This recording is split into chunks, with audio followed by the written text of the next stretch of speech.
Spoken at 2 minutes to midnight, these 4 simple words will bring forth the flames of hell into your own 2 hands. Can't get much more metal than that. Let's give it a shot.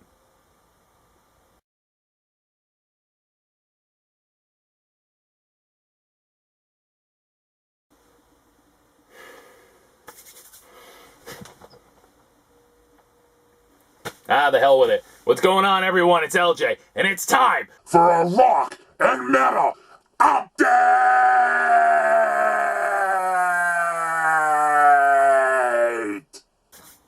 Woo, that was hot!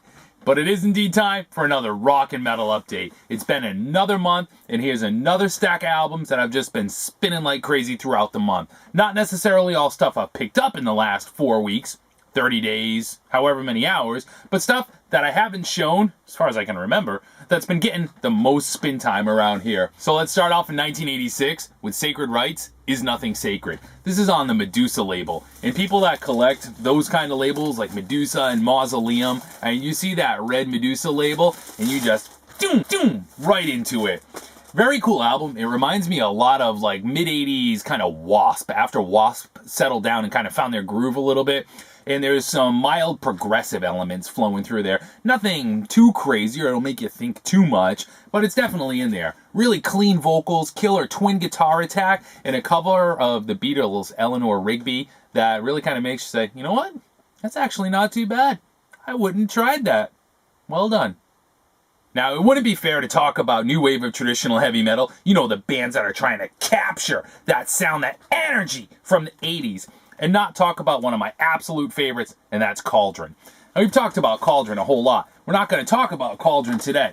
But before Cauldron was Cauldron was Goathorn.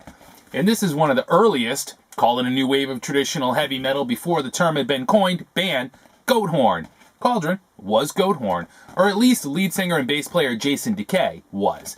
And then after Goathorn split, he formed Cauldron. Goathorn is a little bit different than Cauldron, and one of the reasons why Goathorn never worked for me early on was Jason's vocals. Jason's a super nice guy to talk to. Very, very cool cat. But his vocals in Goathorn are more on kind of the black metal edge. So they've got a rasp to them that didn't really sit well with me right away. And the phrasing, the way the verses kind of blend together is very, very black death metal inspired. So neither of those two elements worked for me right away. But I gotta be completely honest with you. When this was reissued, not even reissued, issued for the first time on vinyl, just within the last year, even being a 10-year-old album, I couldn't wait to grab a copy. And after having spun it 10 or 12 times, it's quickly become one of my favorite albums. Side 1 is just about as perfect as you can get. So what's it sound like? It's ham-fisted heavy metal from Canada. Progressive? Who the hell needs progressive metal? Again, just simple, ham-fisted heavy metal straight out of Canada. Fantastic album. This was one I was stoked to add to the collection. This is Stars live in Canada. It was heavy metal at the time. It's not anymore. Now, this was Stars touring for would have been the Coliseum Rock album, which came out in '78. This captures them live in Canada. So by the time you hit 1980, when this was recorded, bands like Iron Maiden and Ozzy Osbourne had turned them into power pop, by way of comparison. But what's so cool about this release, besides that it took a real long time to find a nice clean copy, is that it's called Live in Canada. To the best of my knowledge, it was only pressed in the UK, which is where this copy is from, and it's on Heavy Metal America Records. Now that is some killer global representation. Great album. So in the last 6 months, there may not have been one album I was more excited about, more amped about. I could not wait for it to be released. Please, no delays. Alpha Tiger's new album, Identity. Now, we've talked about Alpha Tiger a lot in the last handful of updates, looking at their first and second albums. This is their third official full-length release, Identity. Comes in a gatefold cover. Cool picture of the band inside. Well done back cover. And although I'm not a fan of colored vinyl, this one came on red vinyl, and I have to admit, it looks pretty cool, and as far as I could tell, there wasn't a black vinyl version available. So it ended up being red, and so be it. So what can I say? It's more clean, clear, blazing, soaring vocals, more killer axe work, more flashy solos, more energy. It's just more Alpha Tiger. And if you have not checked them out yet, you have got some catching up to do. Now the next one is a huge shout out to Ronnie James Denham, who owns the Heavy Metal Corner YouTube channel. Over in the UK, There's some things that you can just find there that you can't find here in the States. One of those happened to pop up while he was out crate digging, and he grabbed it for me, reimbursed, sent along. Thank you very much for helping me add Takedo's Don't Come Easy to the collection. This is an album that I've wanted to have in the collection for a very, very, very long time. Killer vocals. Lead singer Danny Vaughan, who at one point was in Wasted, has a set of pipes that would make Mariah Carey jealous. An insanely good melodic metal album. Takedo got dumped right in the hair metal pile with the rest of them in 90-91, and that's really too bad because it was far better than a lot of stuff that was coming out at the time. In any case, it's not an album I've ever seen in the wild in the States, and had it not been for him in the heavy metal corner, it wouldn't have been in the collection. Brother, thank you so much for keeping an eye out and sending it along.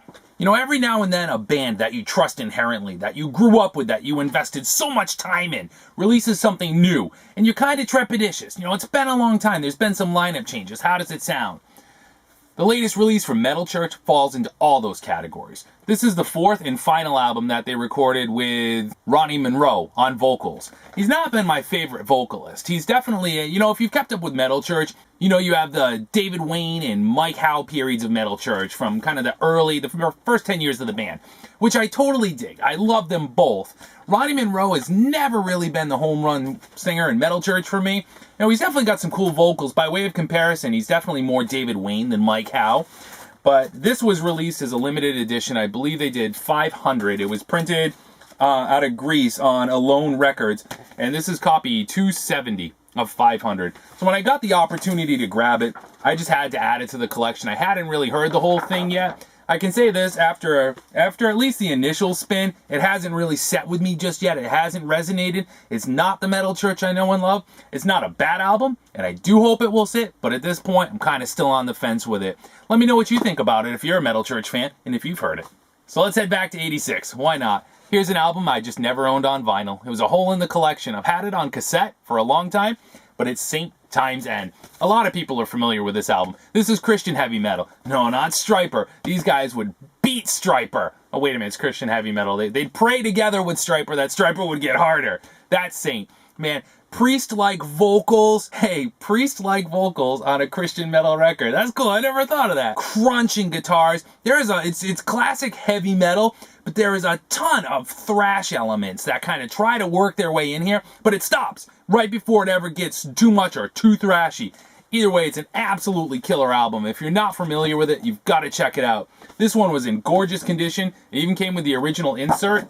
And you got t-shirts, buttons. I might try to order something. I'll let you know how it works out. Getting more back into the new wave of traditional heavy metal, I love it. This is an album that took forever to track down, and it's Skullfist's second release, Chasing the Dream. Skullfist is a Canadian new wave of traditional heavy metal band. Simply stated, if you are not a fan of this album in the first 2 minutes, it's quite possible that you inhaled too many super glue fumes as a kid, because it is off the charts. This thing has more licks than it takes to get to the center of a Tootsie Roll Pop. Flashy solos, amazing, clean, soaring vocals, an absolutely amazing, phenomenal album. They had one full length before this called Head of the Pack, and despite my best efforts, I've never been able to turn up a vinyl copy of that. Like a lot of the new wave of traditional heavy metal bands, the budgets are low, the print runs are short, and when they're gone, they're gone. Cauldron's last drummer, Chris Steve, plays his ass off on this record. It is absolutely amazing. You know what had to happen. Sooner or later it was coming. We were gonna run into some High Roller releases because High Roller just does it right. I mean, seriously, before we even talk about this, just check out the packaging. And look at that. You've got your two albums, both on green vinyl, unfortunately.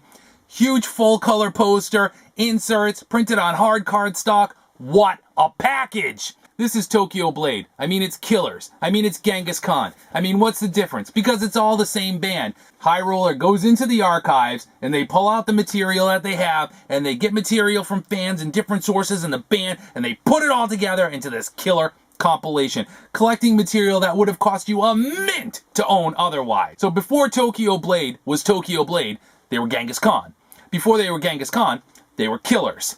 All of that is here, except for Tokyo Blade. But they become Tokyo Blade, so technically it's here. You have the 1980 demo from Killer, and then you have the 1983 demo and material from Genghis Khan. Those sounds, those new wave of British heavy metal, drums, guitars, atmosphere, production, it's all there. It is a killer compilation. It is loaded to the gills. You have 33 tracks. You simply cannot go wrong. You know, every now and then an album that you love to pieces gets reissued, like Exodus's epic Bonded by Blood. And the battle for original versus reissue continues. So why buy the reissue? Why wouldn't you? Let's start with the packaging. Again, it's a high roller release. So you've got your poster, your vinyl, your inserts, your thick, heavy packaging. Everything about it just screams huge, high quality. High Roller is a label that definitely earns your money for the product they provide you. And more record labels need to pay attention and do the same thing. This is simply put a seminal, if not the seminal, the best thrash metal album, true thrash metal album ever released. And it's part of heavy metal lore and legend that had this album been released in 84 instead of 85,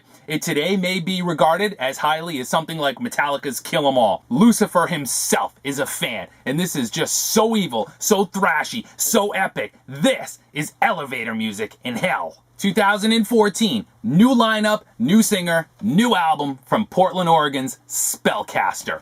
This is their second full-length release. Another new wave of traditional heavy metal band that's just working to recapture that killer classic 80s heavy metal sound. I got this copy from the bass player, Gabe Franco. And speaking of the bass lines, it drives me mental when you can't hear the bass in the final product. It's either shoved so far back in the mix or just isn't worth talking about. And that's not the case here. Gabe's bass lines actually work to really drive the record forward. You can hear them in the mix. Not a whole lot of toss-ins or add-ins, and there really doesn't need to be, because it just speaks for itself. Definitely check out Spellcaster. It's fantastic. Thanks, Gabe.